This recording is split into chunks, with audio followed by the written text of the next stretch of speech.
আসসালামু আলাইকুম। এটা হলো ঝাল পরোটা, মশলা পরোটা। আর এই মশলা পরোটাটা আমি কি উপকরণ দিয়ে বানিয়েছি আপনাদের সাথে শেয়ার করব। আর এই মশলা পরোটা খাওয়ার জন্য আমি নিয়েছি এখানে 1 কাপ চা।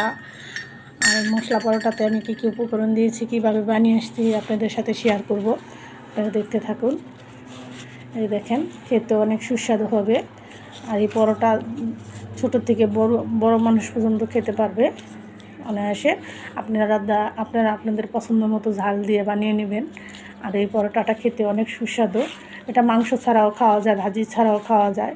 মনে হবে যে আপনি মাংসের তরকারি দিয়ে খেয়েছেন, এরকম হবে। আর প্রতিটা পরোটাই একদম পরতে খুলে যায়, কত সুন্দর তুলতুলে। আর এরকম নাস্তাটা আপনারা বানিয়ে খাবেন। আর আমার ভিডিওটা দেখে ভালো লেগে থাকলে অবশ্যই একটা লাইক করে দেবেন। বানানোর জন্য আমি এখানে কিছুটা পানি বসাই দিচ্ছি, দুটা পরোটা বানাবো তার জন্য। আর এখানে দিয়ে দেবো আমি 1/2 চামচ এরকম একটু হলুদের ফাঁকি, আর দিয়ে দিব একটু মরিচের ফাঁকি 1/2 চামচ, আর দিয়ে দেবো মানে একটু শাহি গরম মশলার গুঁড়া।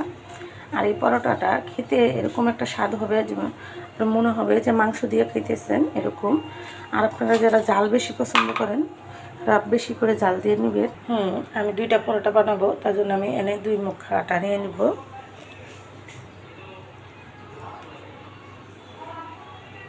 এখানে আমি 2 কাপ আটা নিয়ে নিলাম। আটাটা এখন আমি চুলাটা অন করে দিব। বেশি সিদ্ধ করা লাগবে না, বেশি সিদ্ধ করে মুচমুচে হবে।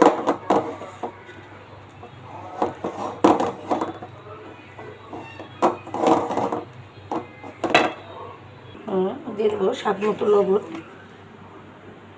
এতটুকু লবণ হলে হয়ে যাবে। এটা আমার হয়ে গেছে। আর এটা আমার রুটি বেলার জন্য প্রস্তুত। আমি এখন হাত দিয়ে ইয়ে করে নেব, নর্মাল হয়েছে, ঠান্ডা। আমি হাতে একটু সামান্য তেল মেখে নিলাম। রুটিটা ছানতে একদমই হাতে লাগবে না, একটু ফোটা তেল যদি হাতে ছোঁয়ানো যায় তাহলে। ছানা হয়ে গেছে। আমি থালাটা বিছিয়ে নিয়েছি, যেহেতু টাইসের ঘর, আমার পিঁড়িটা সরে যাবে, টক শব্দ হবে, তার জন্য আমি থালাটা বিছিয়ে নিলাম। আর এখানে আমি 2টা পরোটা বানাবো। হ্যাঁ, 2টা পরোটা নিয়ে নিলাম আমি এখানে। আর এই আটাটা আপনি যত ছানবেন তত সুন্দর হবে। আমি এটাতে ছানবো, আমি রুটি বানানো পিঁড়িতে নিয়ে ছানবো। এটাকে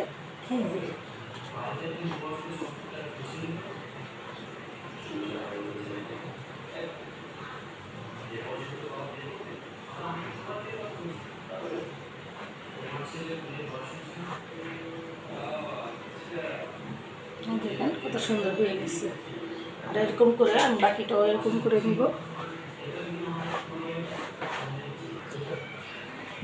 আর এটাও হয়ে গেছে।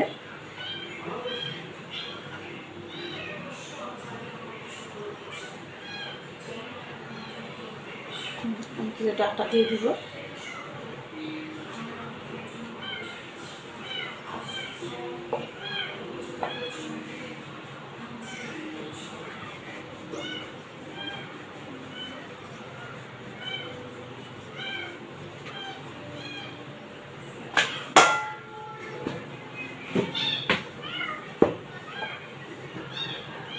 দেবো কিছুটা তেল।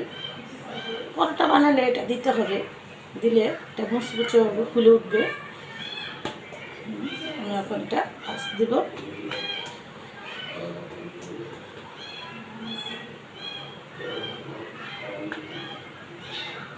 এটা হলো গরম মশলা।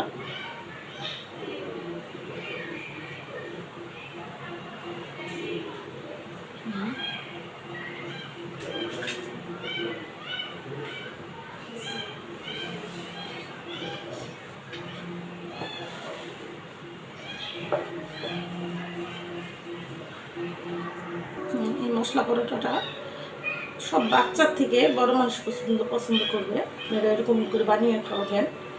আমার নাতিন আছে, আমার নাতিনের জন্য আমার বানাইতে হয়, আমি আপনাদের সাথে শেয়ার করলাম। আপনারা এরকম করে বানিয়ে নেবেন। একদিন বানিয়ে খেয়ে দেখেন কি সুন্দর একটা সুস্বাদু হয়, আর খেতে যে খুব স্বাদ, আপনারা না বানিয়ে খেলে বুঝতেই পারবেন না। আমি এটা আমার এক ভাবির থেকে শিখছি। আমার ভাবি হলো বরিশালের, খুব মশলা বেশি পছন্দ করে, আর সব কিছুতে হে মশলা খায়। আমি একদিন দেখে বললাম যে এটা কী বানাবো, কি এটা মশলা পরোটা। আর এই মশলা পরোটাটা আপনাদের সাথে আমি আজকে শেয়ার করলাম, করতে থাকি। আর এটা বানাইতে খুব সময় লাগে না। সকালের নাস্তা তো অবশ্যই সবার খেতে হয় কম বেশ, যারা আলসা তারা তো খেতে চায় না বানানোর জন্য। আমি আবার একটু আলসামি কম করি, আমি নিজেও খাই, আমার নাতিনরে বানিয়ে খাওয়াই আর আপনাদের সাথে শেয়ার করি। আপনারা ওরকম করে বানিয়ে খাবেন। সাইজ এদিকে আমি তাওয়াটা গরম দিয়ে দিলাম, তাওয়াটা গরম হতে থাক, আমি বাকি পরোটাটা বানিয়ে নিই। একদম অল্প সময়ের মধ্যে নাস্তাটা বানিয়ে ফেলবো। আমার নাতিন পছন্দ করে, আর আমার বানিয়ে দিব না এটা তো হয় না। এটা সবার নাতি নাতকুরের জন্য করে, ছেলে মেয়ের জন্য করে। ছেলে মেয়ের আবদার, অন্যায় আবদার, যে কোনো আবদারই মা মেয়ে অনায়াসে মেনে নেয়। আর নাতিগুলা কথা, নাতি তো আরও বেশি আদরের জিনিস।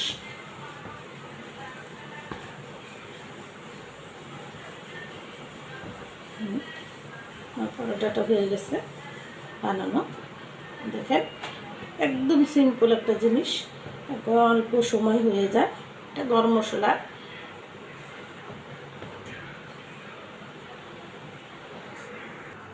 তাওয়াটা আমার গরম হয়ে গেছে, এখন দিয়ে দিব। আর তাওয়াটা ভালো করে গরম করে নিতে হবে। ফ্যামিলির স্বাস্থ্য সুরক্ষার জন্য মায়েরাই যথেষ্ট। মায়েরা না কেয়ার করলে বাচ্চাদের, ছেলে মেয়েদের খাওয়া ঠিক মতো হয় না। আর যখন বিয়ে শাদি করে তখন তো ছেলের বউই আছে, বউরাই কেয়ার করে। আমার ছেলের বউ আবার শরীরটা একটু অসুস্থ, বাবু পেটে। আল্লাহ যদি দেয় দিন, আর বেশি দিন নাই, আমাদের আরেকজন মেহমান এসে পড়বে, 1 মাসের মতো আছে। আপনারা সবাই দোয়া করবেন আমার নাতি নাতকুর যেন আল্লাহ সুখে রাখে, ভালো রাখে। আপনাদের নাতি নাতকুরের জন্য আমি দোয়া করি। আমার এটা ফিট হয়ে গেছে, দেখেন এরকম করে বাইজা নিতে হবে। তাহলে তেল কম লাগবে, আর তেল কম খাওয়াটাই ভালো। আমি আটাটা ছানছি, তেল দিই নেই, শুধু একটু নিই ইয়াটা সাইজ দেওয়ার জন্য একটু তেল দিয়েছিলাম। হ্যাঁ, আমি এখানে একটু সামান্য তেল দেব, দেখেন সামান্য একটু তেল দিলাম। আর এই তেল দিয়ে আমি পুরোটা পরোটা ভাজবো। কিনারগুলো ভাজতে একটু সময় লাগে, সুন্দর করে ঘুরিয়ে ঘুরিয়ে ভাজতে হয়।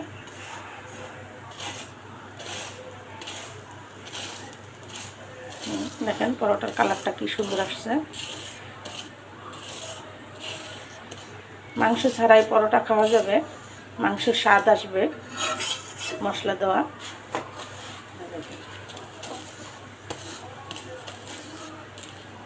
দেখেন ফুলে উঠছে।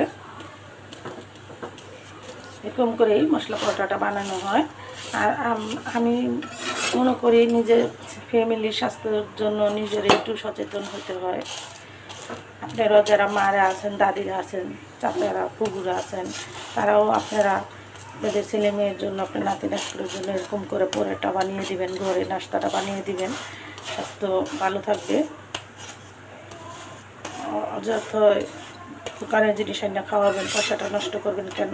এই একটা পরোটা বাজারে কিনতে গেলে কমের পক্ষে 30 থেকে 40 টাকা লাগবে, তাও এরকম পাবেন না। নিজে যে কতটুকু আটা, 250 গ্রাম আটাও হবে না, 200 গ্রামের মতো আটা এখানে নিছি, 200 গ্রামেরও কম হবে নিছি। আর এই পরোটাগুলো বানালাম। আমি আরেকটা পরোটা দিয়ে দিব।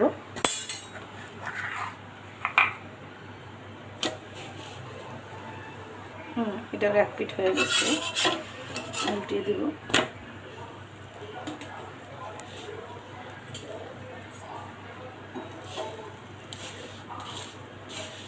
হ্যাঁ, আমি এই পরোটাতে কী মশলা উপকরণ দিলাম, কীভাবে বানালাম, আপনাদের সাথে প্রতিটা স্টেপ আপনাদের সাথে শেয়ার করলাম। আপনারাও আমার এই পরোটাটা দেখে আপনারা এরকম সুস্বাদু পরোটাটা বানিয়ে খেয়ে দেখবেন, আর খেতে কি সুস্বাদু সেটা দেখবেন। আর অবশ্যই একটা ট্রাই করবেন কী করে বানালাম আর কীভাবে করলাম। আমার ভিডিওটা না টেনে পুরোটা স্টেপে দেখবেন। দেখেন একদম ফুলে উঠছে।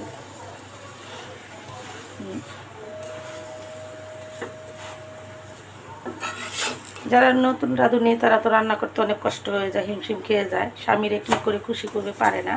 এই যে আমার রেসিপিগুলা, আমার বাঙালি রান্নাঘর এই রেসিপি এই চ্যানেলে আপনারা সার্চ দিলেই পাবেন আমার রান্নাঘর। আর আপনারা এরকম করে নাস্তাটা বানিয়ে বানিয়ে খাওয়াবেন, আর আপনাদের ছেলে মেয়ে নাতি নাতকুর স্বামী সন্তান সবাই খুশি রাখবেন। আমার ভিডিওটা ফলো করবেন।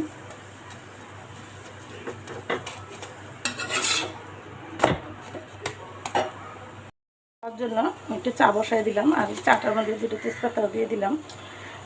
1 কাপ চায়ের জন্য 2টা তেজপাতাই যথেষ্ট। আর পানিটা ভালো করে ফুটিয়ে নিব।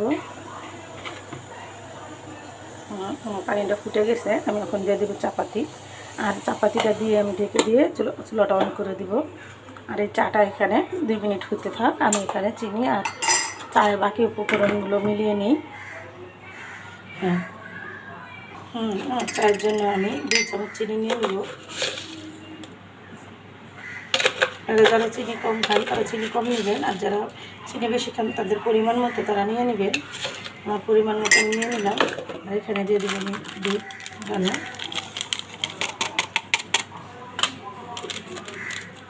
সব দোকানেই পাওয়া যায় দামি প্যাকেটটা। আর এটা দিয়ে চা বানাই আমি সবসময়।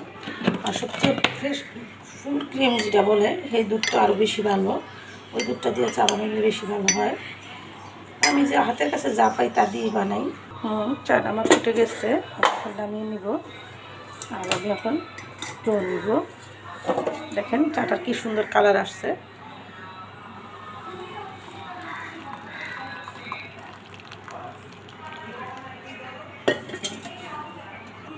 আমার চা আমি নিয়ে নিলাম, একটু লাগবে। সকালবেলা 1 কাপ চা না হলে হয় না, নাস্তার সাথে তো চা লাগবেই।